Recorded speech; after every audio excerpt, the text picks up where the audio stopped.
1998, centenas de pessoas compareceram ao Festival de Verão de Sonobe lá no Japão, só que poucos minutos depois do início das festividades, muitas pessoas começaram a passar mal, como vomitar, desmaiar e até ter convulsões. E o que toda essa gente tinha em comum? Todas elas comeram do mesmo curry japonês no evento. Naquela mesma madrugada, 4 pessoas morreram com sintomas muito incomuns para ser uma intoxicação alimentar comum e tudo apontava que se tratava de um envenenamento em massa. E um nome começou a aparecer durante o interrogatório das testemunhas: Masumi Hayashi. Este é o caso da assassina do Carê. Olá, amizades! Tudo bem? Meu nome é Luísa Kemi, ou só a Kemi. Bem-vindos de volta ao Cafezinho Investigativo, canal aqui do YouTube que falamos sobre casos reais, mistérios e lendas urbanas que aconteceram em países da Ásia.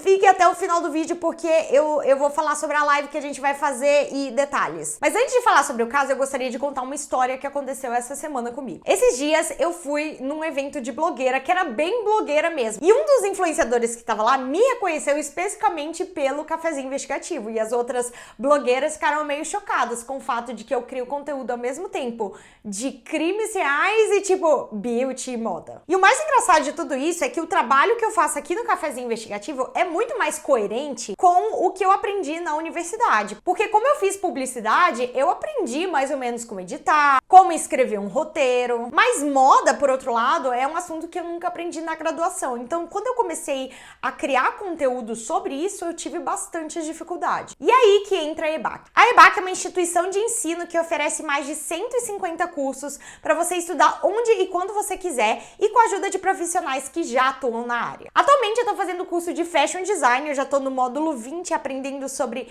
estratégias de negócio. O curso tem sido muito prático, que é exatamente o que eu buscava, e tá me ajudando a entender muito melhor todas as etapas desse processo de virar uma estilista, que eu ainda não sou, mas eu espero que algum dia eu seja e crie a minha própria marca. Além de moda, a EBAC também oferece cursos em várias outras áreas, como audiovisual, marketing, design, games, negócios, programação e data, entre muitos outros. E como vocês podem ver em tela, alguns deles até oferecem garantia de emprego no final. Sem contar que durante todo o curso você tem a oportunidade de pedir um acompanhamento individual com esses tutores que já têm muita experiência no mercado para te ajudar a completar as várias lições ou se você tiver algum tipo de dúvida. E é óbvio que eu tenho o cupom para vocês. Use o código 200 do cafezinho para ter R$200 de desconto em qualquer um dos cursos. O link do site da EBAC estará aqui na minha descrição. E como o cupom é válido por tempo limitado, se eu fosse você, eu entraria nesse link e olharia todos os cursos para ver se algum deles me interessa. Vai que você descobre uma nova paixão ou talvez uma nova trajetória de carreira que você nem sabia que existia. Obrigada, EBAC, pelo patrocínio e de volta ao vídeo. No verão, quase todas as cidades japonesas celebram algum tipo de Matsuri, que é um festival japonês que inclui danças,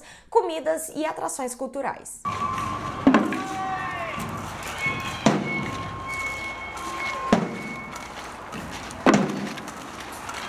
E a cidade de Wakayama não é diferente. Inclusive, Wakayama é a cidade da minha família lá no Japão. No dia 25 de julho de 1998, estava acontecendo o Sonobe Summer Festival, que é um Matsuri que acontece no distrito de Sonobe, lá na cidade de Wakayama. Até onde eu entendi, até os anos 80, Sonobe era uma vilazinha muito rural. Ela ficava cercada por natureza e fazendas de arroz. Só que nos anos 90, estava começando a crescer e se desenvolver, mas ainda era um lugar, uma vila muito pequena quando comparada a outras grandes cidades, como Tóquio e Osaka. Assim como as nossas festas juninas têm comidas clássicas de festa junina que não podem faltar, os Matsuris não são diferentes. Existe um cardápio meio clássico de Matsuris. Sempre tem que ter algum tipo de sopa de peixe, takoyaki, que colocaremos uma imagem aqui na tela, que são essas bolinhas com polvo dentro, que eu amo, inclusive. E é claro, o famoso curry japonês chamado carê. Minha família é japonesa, então eu cresci comendo isso, mas eu sei que tem muitas pessoas que nunca comeram e não sabem exatamente o que é. Então, definindo o carê, é um tipo de ensopado grosso, bem condimentado, às vezes apimentado, e é uma das comidas mais populares lá no Japão. Muitas pessoas comem com arroz, mas mas ele pode vir dentro de salgados, por exemplo. É tipo uma releitura do curry indiano, versão japonesa. Quem preparava essa comida toda era a Associação de Mulheres de Sonobe, que eram umas 20 mulheres que se organizavam algumas semanas antes para deixar toda a comida pronta para o festival. Era uma atividade muito de unir vizinhos, unir comunidades. Para vocês terem uma ideia, o Matsuri mesmo, um festival, aconteceria no quintal de uma dessas famílias organizadoras. Uma pessoa que estava no festival e comeu o carê disse que não sentiu nada incomum. Disse que o carê estava bem saboroso, um pouco picante, como deveria ser mesmo. Só que aí, alguns minutos depois, quando essa pessoa já estava em casa, ela começou a sentir uma forte dor no estômago e chegou até a vomitar várias vezes. Ainda no festival, várias pessoas começaram a apresentar sintomas similares. Muita gente vomitando, desmaiando e até tendo convulsões ainda no festival. Dezenas de pessoas foram levadas para o hospital local, que quase não deu conta de cuidar de tanta gente chegando lá ao mesmo tempo. E uma das mães das vítimas disse que a filha chegou no hospital tão inchada que ela parecia um balão com olhos. E o que todas essas pessoas tinham em comum? Elas tinham comido o carê. O Matsuri foi cancelado imediatamente, e as primeiras suspeitas da polícia local era que se tratava de algum tipo de intoxicação alimentar. Só que por volta das 3 horas da manhã, a primeira pessoa faleceu.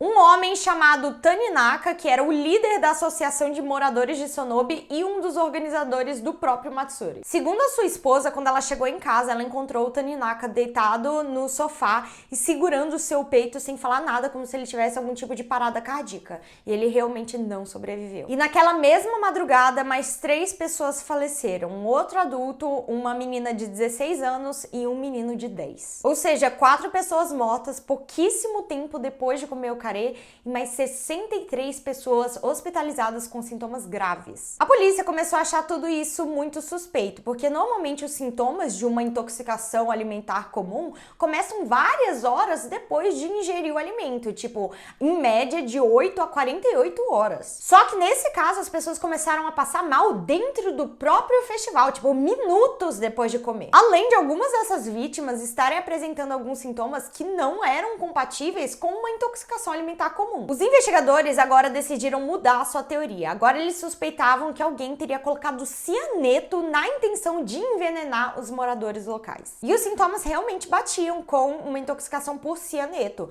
vômito, tonturas, taquicardia, convulsões e mortes. A polícia decidiu então coletar algumas amostras da comida que foi servida no festival para tentar fazer uma análise laboratorial e ver que tipos de substâncias tinham lá dentro. E os resultados chocaram o país inteiro. Uma semana depois do festival, centenas de policiais e jornalistas apareceram na pacata cidade de Sonobe. Os resultados saíram e os policiais descobriram que não era uma intoxicação por cianeto, mas foi encontrado outro tipo de substância tóxica dentro do carê especificamente, que foi o arsênico em pó, que foi encontrado em toda a panela de curry. O arsênio é muito utilizado como veneno para carrapatos, pulgas e piolhos, mas em doses altas ela pode ser letal para seres humanos. Encontraram pelo menos 130 gramas de arsênico dentro do carê, que era uma quantidade suficiente para matar mais de 100 pessoas. Definitivamente não era uma substância que poderia ter caído na comida acidentalmente. Alguém teve a intenção de colocar essa substância ali dentro do carê,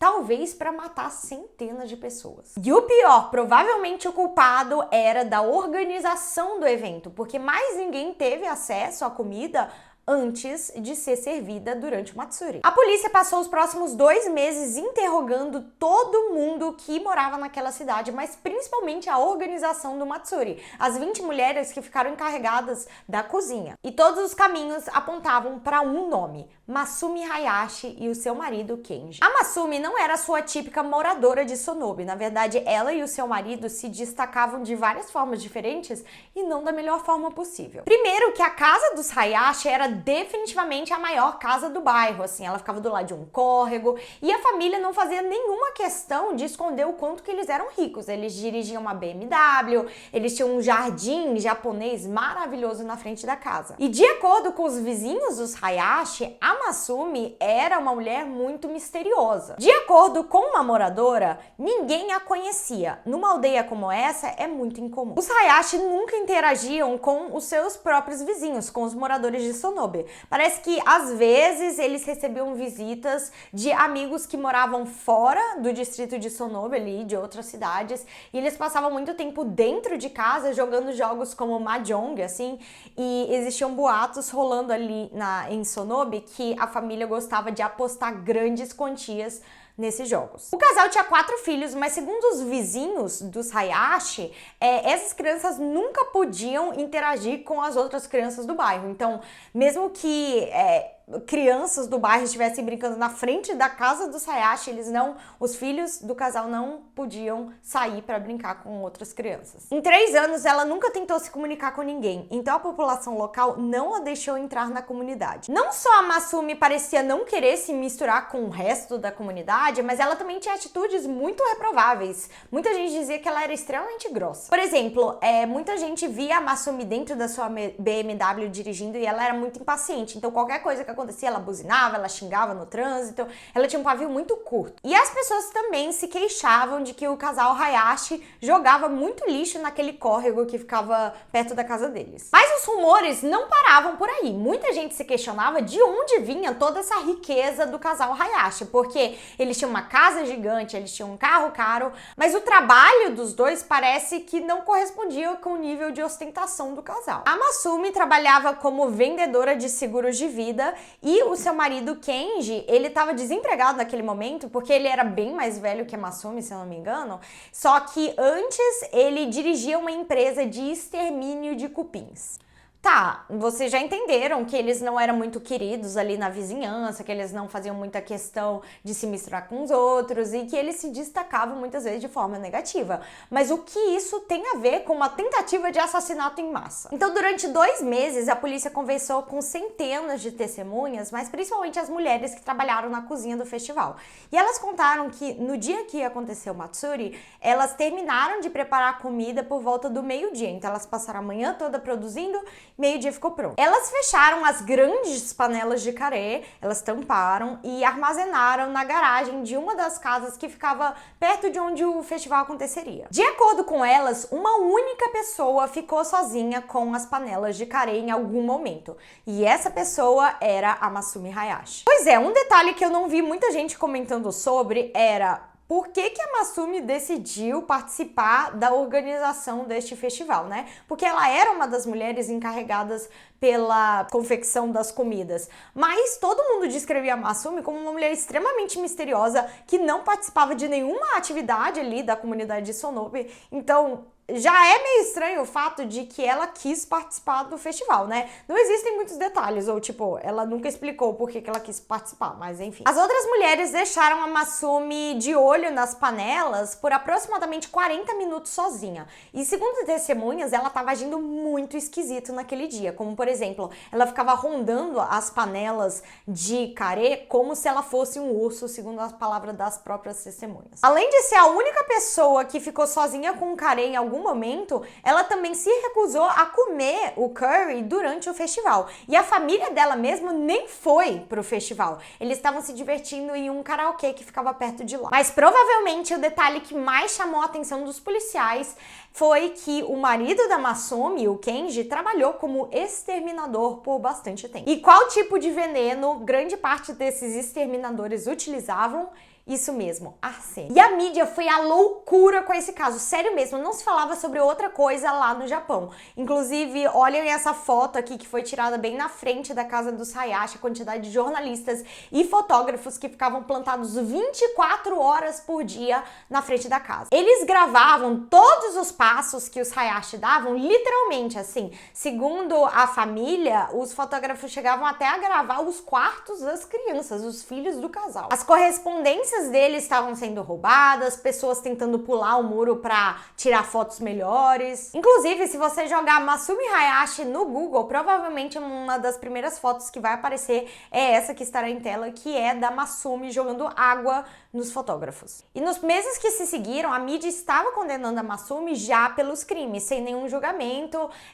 A forma que ela estava sendo retratada pelos jornais era como se ela definitivamente fosse culpada. E postavam vários vídeos e fotos fotos dela chamando meio que ela de psicopata, como uma pessoa que não tem empatia, como uma pessoa que é muito fria e calculista. Mesmo assim, durante todo esse tempo, a Masumi continuou alegando que ela era inocente. Só que em outubro de 1998, uma reviravolta aconteceu. 30 detetives da polícia japonesa apareceram na casa dos Hayashi para prender o casal e mais de 500 jornalistas apareceram nas ruas de Sonobe. Foi um verdadeiro frenesi. Mas foram as acusações feitas pela polícia que foram tão inesperadas. Porque além da Masumi estar sendo acusada de ter tirado a vida de 4 pessoas e pela tentativa de homicídio de mais de dezenas, tudo isso que aconteceu durante o incidente no festival de Sonobe, ela também estava sendo acusada de envenenar mais 3 pessoas previamente e também de fraudar seguros de vida. Isso mesmo,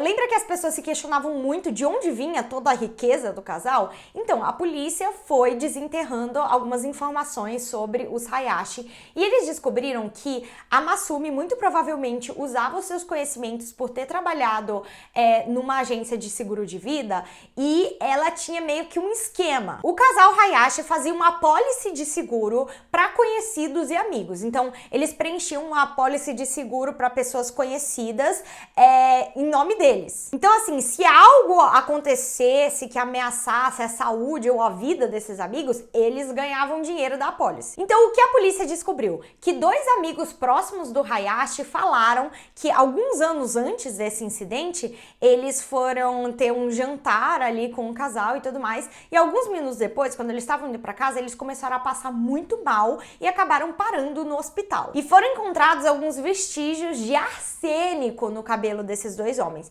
E parece que os Hayashi receberam mais de 6 milhões de ienes por causa dessas hospitalizações. E não foi só isso, a outra suposta vítima da Masumi foi o seu próprio marido, Kenji. Surgiram relatos de que a Masumi teria envenenado o próprio marido, Kenji, alguns anos antes, para também conseguir dinheiro da apólice de seguro. E assim, meio que os dois estavam envolvidos nesse esquema, porque os dois sofriam alguns tipos de acidentes misteriosos e eles sempre pediam compensações financeiras por causa disso. Então, digamos, às vezes eles se queimavam cozinhando em casa. E eles inventaram uma história de que eles se queimaram por outros motivos e acabavam recebendo uma indenização da apólice de seguro. A casa do casal foi revirada de cima a baixo e a polícia conseguiu encontrar algumas evidências incriminadoras. Por exemplo, encontraram alguns vestígios de arsênico tanto no cabelo da Masumi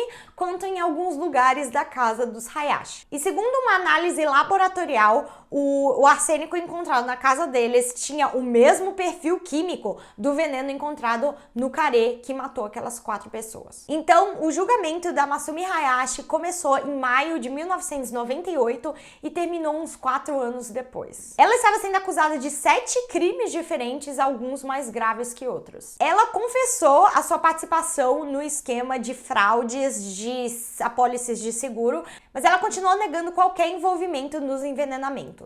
A defesa elaborada pelos advogados da Masumi alegavam pelo menos 2 coisas que eram meio inconsistentes na investigação policial. Segundo os advogados da Masumi, todas as evidências que foram encontradas eram muito circunstanciais. Inclusive, eles falaram que talvez esses vestígios aí de arsênico que foram encontrados tanto no cabelo da Masumi quanto na casa dela sejam resquícios da época de que o seu marido trabalhava como exterminador. E como grande parte do arsênico que era utilizado como veneno no Japão vinha da China, dos mesmos fabricantes, obviamente teria o mesmo perfil químico, porque existem pouquíssimas fábricas que enviam esse componente químico para o Japão. Então, provavelmente era igual em todo lugar. Mas a principal questão aqui da defesa da Masumi era: qual foi o motivo? Qual seria a motivação da Masumi de ter cometido um crime tão grave desse, sendo que, não tinha o que ganhar nessa situação? E como a Masumi nunca confessou, as pessoas começaram a criar suas próprias teorias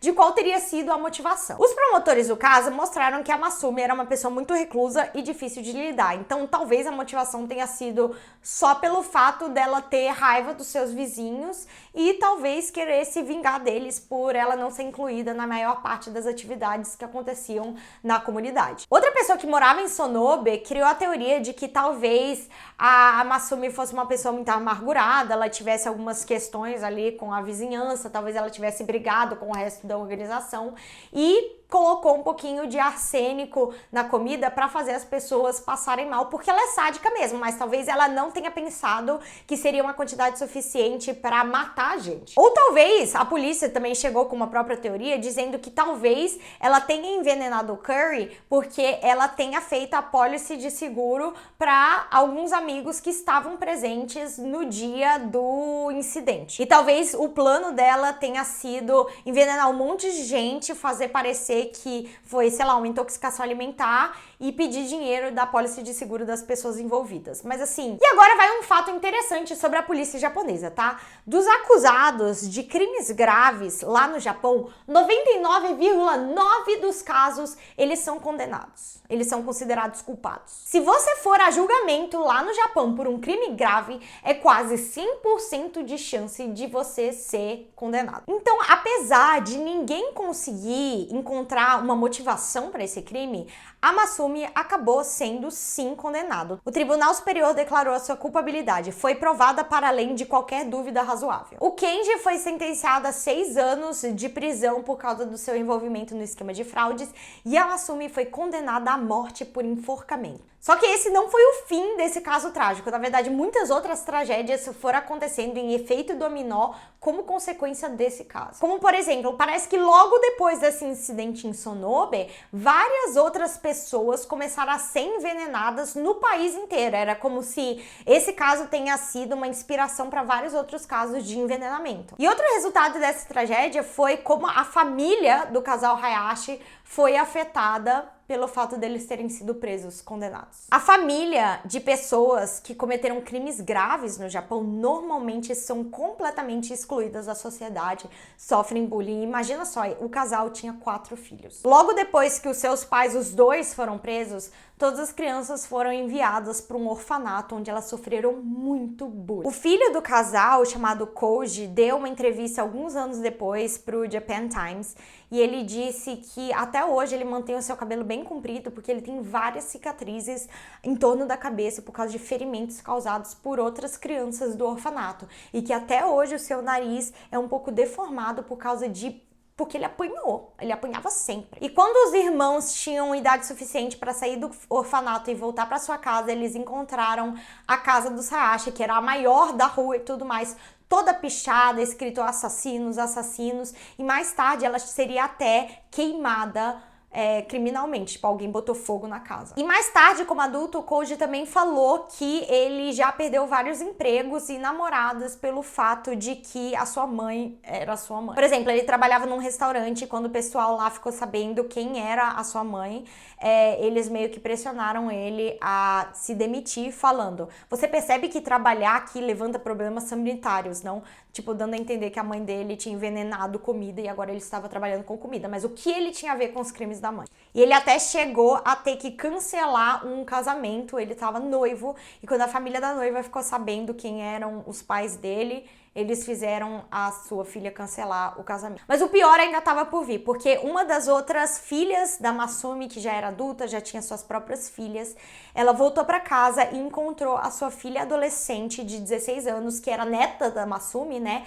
morta e espancada dentro de casa. E o baque foi tão grande para essa filha da Masumi que no dia 9 de junho de 2021, ela pulou de uma ponte segurando a sua filha de 4 anos de idade. Todas elas morreram, então a filha e as 2 netas da Masumi também faleceram. E naquele mesmo dia, o marido dessa filha da Masumi, da pessoa que pulou da ponte, né, ele foi encontrado vagando pelas ruas, incoerente, porque ele também tinha tentado tirar sua própria vida tomando comprimidos. Até hoje, a Masumi espera no corredor da morte. Ela ainda não foi executada até onde eu sei, e ela também não tem uma data definida, porque lá no Japão você fica sabendo que você vai ser executado, tipo, poucas horas antes de acontecer. A família mesmo quando o condenado só fica sabendo depois que aconteceu. E até hoje ela continua alegando sua inocência. E existem várias pessoas hoje em dia que talvez acreditam que ela era realmente inocente, porque existem alguns detalhes desse julgamento que são muito estranhos, porque, assim, era um caso sem precedentes, em que a pessoa foi julgada e condenada à morte sem ter uma motivação exata e todas as evidências serem circunstanciais. Enfim, esse foi o caso da assassina do Carê.